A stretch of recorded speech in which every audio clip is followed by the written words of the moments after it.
Good morning. I don't know how much y'all can see, but I'll give you some more information in a little bit. But as you can see, Fairlane's on the trailer. We're on our way to Dallas this morning. You'll see if we can't strike a deal, do a little trading. Let's hit the road.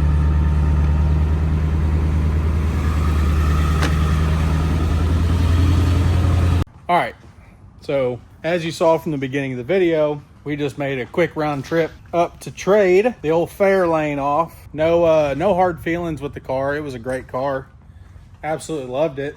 The only thing was, I didn't take the time because we had so much other stuff going on with life and everything else to get the AC done, and our new baby will be here any moment. So I needed something with AC as a daily driver, so I wasn't continuing to put miles on my dually. Something to drive every day with AC, a nice, good vehicle that I could depend on. And the wagon's not ready. It's got AC too. It already has it. I put it in there. The transmission's not in yet, so I don't want to press myself on trying to wrap that car up because it's such a nice car. I don't want to force this car to be faster than it needs to be. I'd rather take my time and make sure that it's done the way it needs to be done. So I did some research. I thought about it. And what can I come up with that I've owned in the past? That's not a critical thing, but I've owned many of this body style of vehicle in the past that I know would be a dependable vehicle for everyday use, that I wouldn't worry about putting my wife and kids in and have fun with, still be a fun vehicle every day. That would be of pretty close to, if not equivalent value of the Fairlane that I could trade straight for, just be done. And I think I found what I'm happy with, and it's either y'all either gonna love it or you're gonna hate it. So here's what we got: a '94 Bronco. Now, this Bronco is super clean Bronco. I mean, there's like a little bit of paint fading on the hood. Okay, whatever. You know, they sat in the driveway of everybody's house. Not much you can do about that. You got a little paint chip right here. It's clear coat chip. Clear coat and paint here on the back. The top is super solid. I didn't find any issues with the top. Somebody's pulled the molding off the side. You can kind of see a little bit of the traces of the molding still being there, which I'm perfectly fine with. They put fender flares on it. I'm not a huge fan of fender flares, but they don't look bad on this one because they're super tight to it. They're not big, gaudy fender flares. They're real tight to it. Not a fan of the wheels, but wheels can be changed. So I can live with wheels not being the right wheel. It's got a 2-inch body lift. So the problem there is the bumper. I've got to fabricate a bracket to raise the bumper. That's nothing. I mean, nothing but fab work. Super simple to do. Interior. See if I take the key out, it'll stop dinging. But super clean on, okay, we're gonna keep dinging. All right. But super clean on the interior. I'm gonna hold my finger here while we talk. Everything up there is real nice. The back seat is super nice. Seats are in pretty dadgum good condition. You got a couple little spots where it was like a cigarette burn maybe, and then they dabbed it up with something, and that's it. You got 2 spots on the driver's seat for a 94. I mean, 31 years old, and that's it. The headliner, not sagging, not hanging. Still in great shape up there. I'll show you some of my favorite parts. So, one thing that needs to be addressed is, for some reason, I don't know why, could be, I haven't dug into anything. I literally just pulled this thing off the trailer and pulled it in the shop. And we didn't do a walk around outside because You probably can't tell, but it's about to storm. I mean, we drove through storms all the way home. The thing's still filthy. It's got these god-awful taillights. Those have got to go. Original key fob came with it, and original sets of keys. Door locks work on the key fob, but hit the panic button. What's missing? I'll turn that off. It's okay, we'll just hit this button. All right, so we got to work on the horn. Okay, so we got to work on the horn. So for a split second, I looked outside and I said, okay, well, I'm gonna pop the hood, take a look under here. I looked for leaks whenever I was there, and I didn't see any. So I didn't dig into everything super deep. But what I did overlook while I was standing there looking at the truck, and it was one of those happy surprises that you get whenever you're looking at something, is right there, 5.8, not 5.0. So we got the 351. So I knew it was a V8. I knew that. And whenever I glanced in there, if you look real quick, standing from here, there's that vacuum hose that hangs over top of that. And you don't see it, it can look like a 0 if you're not paying super close attention, which I wasn't. So I overlooked that. It does have the 5.8. So it's got the 351 engine. Pop the hood because I was going to take a look at what we got to do to figure out the horns, where they're located, see if maybe there's a relay or something that might be out. Start with the simple stuff, work your way to the hard stuff. And what's going to really help, it came with a Haynes. I don't know when the last time, probably some of y'all, I don't know. It says my audience is typically older, not nearly as young, but a lot of the younger guys won't even know what a Haynes or a Chilton's is. And it came with a Haynes book, so I can flip through that to look for relay and horn and stuff like that. Somebody has added some tweeters in the doors. It's got a nice little stereo system in it. Still has the original owner's manual, so that's nice. I mean, it's a super, super, super clean Bronco. See if I can pop this forward. Somebody at some point, the back, they made it like it was a pickup truck, flatbed, or not the inside of a truck bed. So it's got like the wood slats, and it goes all the way through the back. The back panels have been bed linered on inside of here, and it's blue to match. But it is super, super clean. And now, what's the first thing you do whenever you're a kid and you get a brand new vehicle? You fire it up.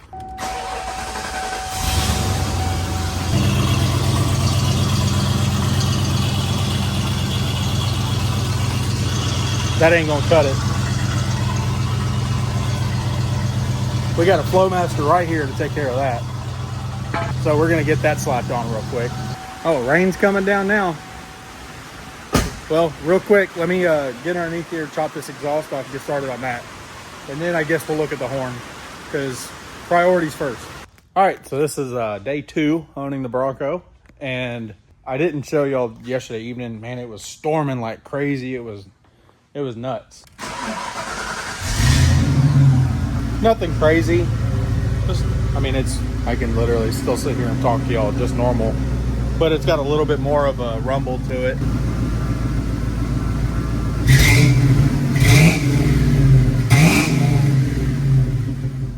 Just that old Flowmaster 40 sound.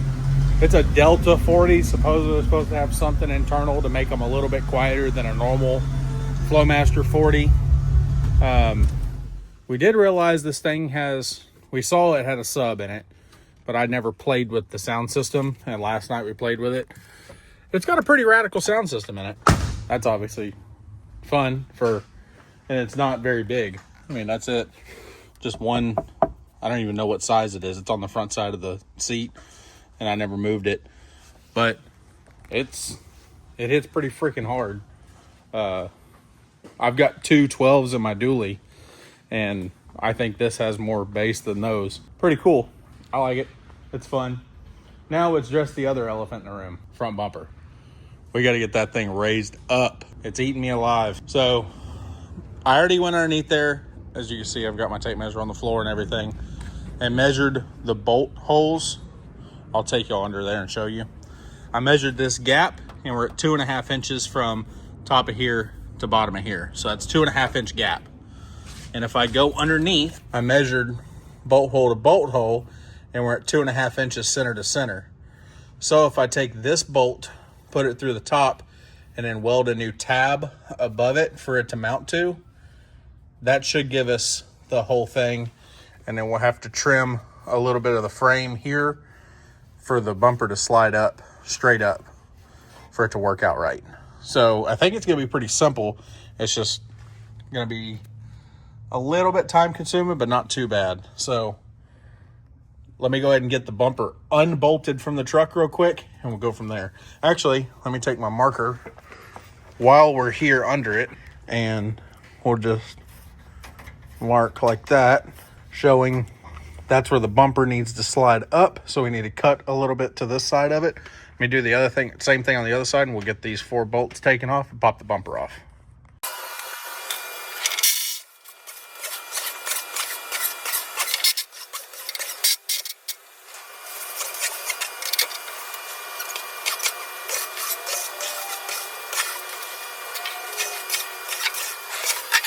All right, I've already got that side ready, the passenger side.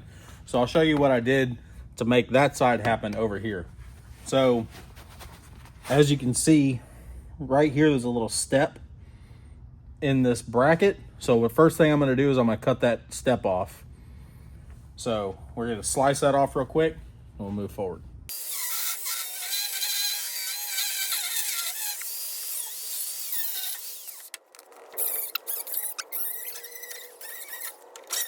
So now that that's cut, I went ahead and whipped this up. All I did was take some flat bar that I had sitting on the table and clamped it to the table and beat it around. It's got this real big radius edge because that's the radius I need for that to fit right there. So now I'm gonna take and burn this in real quick right there to it.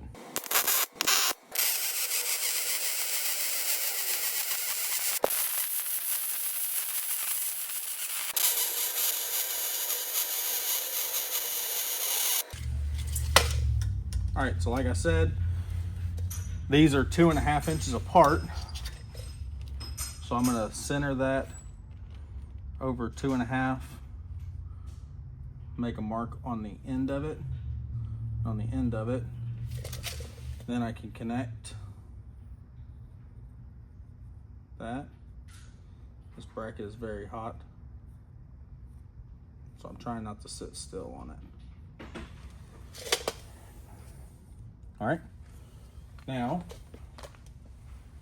what I did on the other side was I took my drill here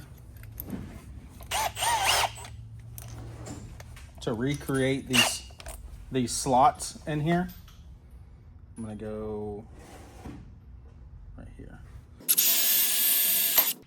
So there's the front edge.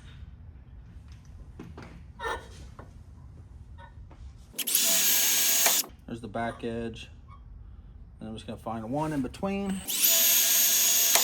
And these don't have to be perfect because there's a lot of adjustability in the bumper. We're gonna have adjustability side to side and up and down.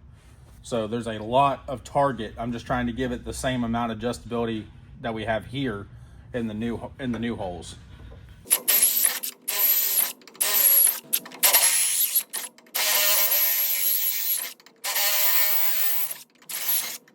Now I'm gonna burr these.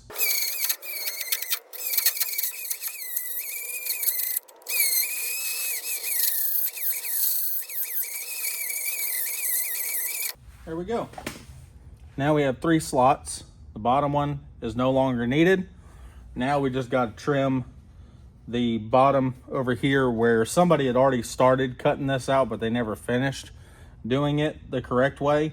Because whenever the bumper was on here in the factory location, this was actually still tucked into the bumper a little bit. So whenever I made the mark underneath, which y'all saw me mark with a Sharpie, I already cut that side out. Now I'm just gonna cut this one along here and up on this back edge. So that way, whenever the bumper goes on, it has enough room to tuck into this little nook right here. Got this side trimmed. I went ahead and just dusted a little bit of black on here.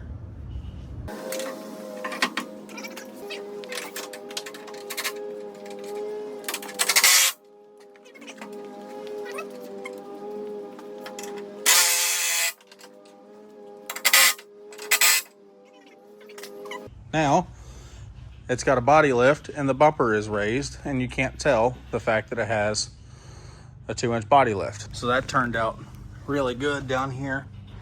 The bumper, or the frame, is like directly even.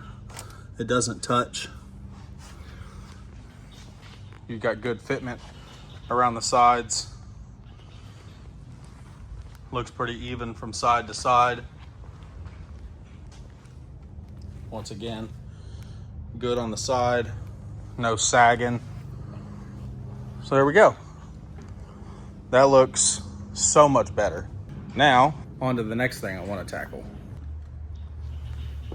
Now back here in the back, I just rotated all the tires. I already did it to the other side, but I noticed this the whole time with the Bronco is the front tires are even with the outside of the body, like the very edge of the fender flare. And the back, they're like even with this back edge. So I'm putting a wheel spacer on. I already happen to have it in stock, but I'm gonna go ahead and put this on to try to bring it out where it's even with the body as well, just so that way it looks uniform all the way around. I wouldn't do it if I didn't have them, but I already have them, so might as well. It's a short-term solution to a long-term problem, because obviously I don't know if I've said it in the video already, but I hate the wheels. They're hideous. But wheels are changeable. So I've already started watching Marketplace and just see what I come across. I'm not in any rush because the tires still have some meat on them, but I'm gonna watch and see what I find that looks right for it.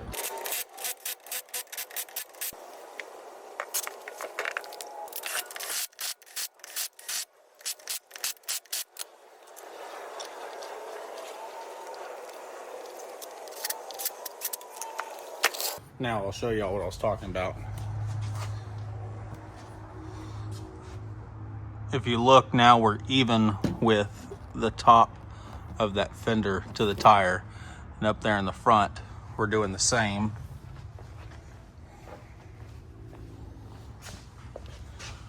We're even with the tire to the top of the fender, so now everything is uniform all the way around and it doesn't look goofy. So now I think we're just gonna move it out and wash it up, and that's it. We got it all cleaned up. I'm hoping that the wind ain't gonna kill us on this video right here at the end, but the new family rig, so far it's been a day and a half driving it. It's an absolute blast. I love it. But appreciate y'all watching, and be patient with me. I'm not sure how next week's video is gonna be. I'm gonna try to do everything I can, but the wife should be having a baby. So now that we've got an adequate family car, I feel like it's time she can go ahead and push that baby out. So appreciate y'all watching. See y'all next week.